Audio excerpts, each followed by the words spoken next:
A very warm welcome to everybody. Before starting the second 19th century, ये last paragraph हमारा रह गया था, so let's continue. Until well into the 18th century, China and India were among the richest countries. ये कह रहे हैं कि 18th century के आने तक चाइना और इंडिया दुनिया में सबसे अमीर देश बन चुके थे. They were also pre-eminent in Asian trade. Pre-eminent का मतलब होता है very important. ठीक है.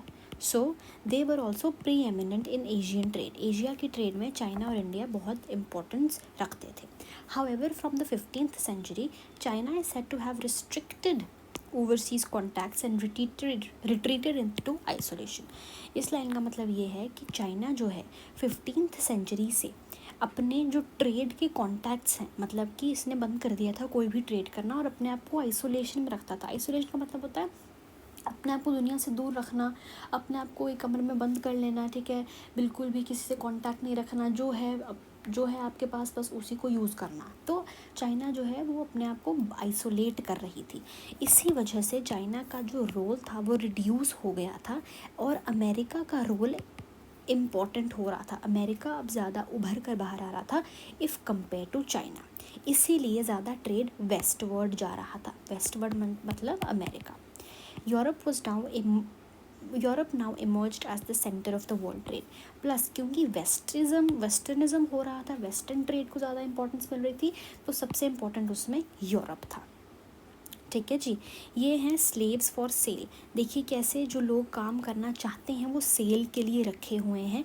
ऑक्शन होगी इनकी. अब मतलब जो लोग हैं वो इनको ख़रीदेंगे. ये लोग ख़रीदने वाले हैं द रिच पीपल और ये स्लेव्स हैं. ऑक्शन लगाएंगे, बोली लगाएंगे ये कि कितने पैसों में इनको ये लाइफ टाइम के लिए ख़रीद रहे हैं. नेक्स्ट पैराग्राफ हम स्टार्ट करते हैं 19th सेंचुरी 1815 से 1914 तक. 1914 मतलब वर्ल्ड वॉर 1 और 1815 से इंडस्ट्रियल रेवोल्यूशन इसका बोलते हैं. द वर्ल्ड चेंज्ड प्रोफाउंडली मतलब होल 360 डिग्री में वर्ल्ड चेंज हो गया था 19th सेंचुरी तक आते आते. इकोनॉमिकली चेंज हो गया था, पॉलिटिकली चेंज हो गया था, सोशली, कल्चरली, टेक्नोलॉजिकली फैक्टर्स जो थे वो दूसरे से इंटरैक्ट करते थे बहुत डिफरेंट वेज से. कॉम्प्लेक्स मतलब मुश्किल वेज से, जिसकी वजह से सोसाइटी जो है वो ट्रांसफॉर्म हो गई थी और बहुत सारे रिलेशंस जो हैं एक्सटर्नल वो रीशेप हो रहे थे. ठीक है. इकोनॉमिस्ट्स ने कहा है. इकोनॉमिस्ट्स कौन होते हैं? जो इकोनॉमी को बहुत इंट्रिकसी से पढ़ते हैं, बहुत डिटेल में पढ़ते हैं और वो प्रिडिक्ट करते हैं कि हमारे देश की या इस देश की इकोनॉमी का अब क्या होगा. इकोनॉमिस्ट आइडेंटिफाई करते हैं 3 टाइप्स ऑफ मूवमेंट. ये इंपॉर्टेंट है. इकोनॉमिस्ट जो हैं वो कहते हैं 3 तरह की मूवमेंट होती है या फ्लो होते हैं. फ्लो मतलब एक चीज़ का दूसरी जगह जाना. पहला फ्लो होता है ट्रेड का. ट्रेड, ठीक है. Sorry, the first flow of trade is goods. सबसे पहला मूवमेंट होता है आपके गुड्स का. गुड्स मतलब कुछ भी, कोई भी सामान आपके आसपास जो हो, क्लॉथ हो, वीट हो, जूते हो, बैग्स हो, आपका टेबल हो, चेयर हो, कपड़े हो, कुछ भी. सेकंड फ्लो होता है लेबर का, मतलब लोगों का. जैसे अभी भी आपने देखा कैसे लोग ऑक्शन हो रहे थे स्लेव बनने को, वैसे ही. क्यों होते हैं लोग एक जगह से दूसरी जगह लोग क्यों जाते हैं? क्योंकि उनको एम्प्लॉयमेंट चाहिए होती है, उनको काम चाहिए होता है. The third is the movement of capital. पैसा कमाने के लिए, इन्वेस्टमेंट करने के लिए, स्टॉक्स करने के लिए या कहीं पर इन्वेस्ट करने के लिए, किसी फैक्ट्री को मशीन्स देने के लिए, ताकि जब वो फैक्ट्री गुड्स बनाए तो उसका फ़ायदा उनको मिले. तो ये आपको याद रखना है कि 3 तरह के मूवमेंट होते हैं. एक सामान का, एक लोगों का और एक कैपिटल का. ठीक है जी. कैपिटल का मतलब मशीन्स भी होता है. कैपिटल का मतलब वो चीज़ होता है जो आपको फ्यूचर में मदद करे, वो आपको रिटर्न दे. ठीक है.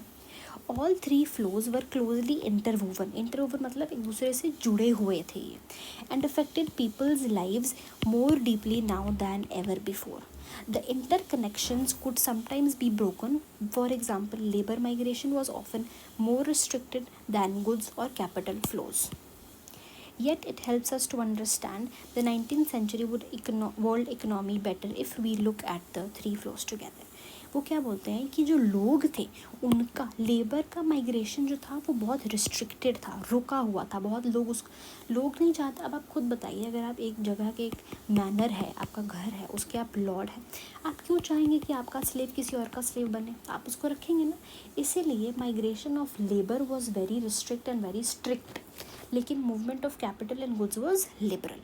कहते हैं कि अगर आपको इकोनॉमी को समझना है तो आपको तीनों फ्लोज को, मतलब गुड्स, लेबर और कैपिटल को साथ में समझना होगा, राइट। नाउ नेक्स्ट क्लास में हम पढ़ेंगे द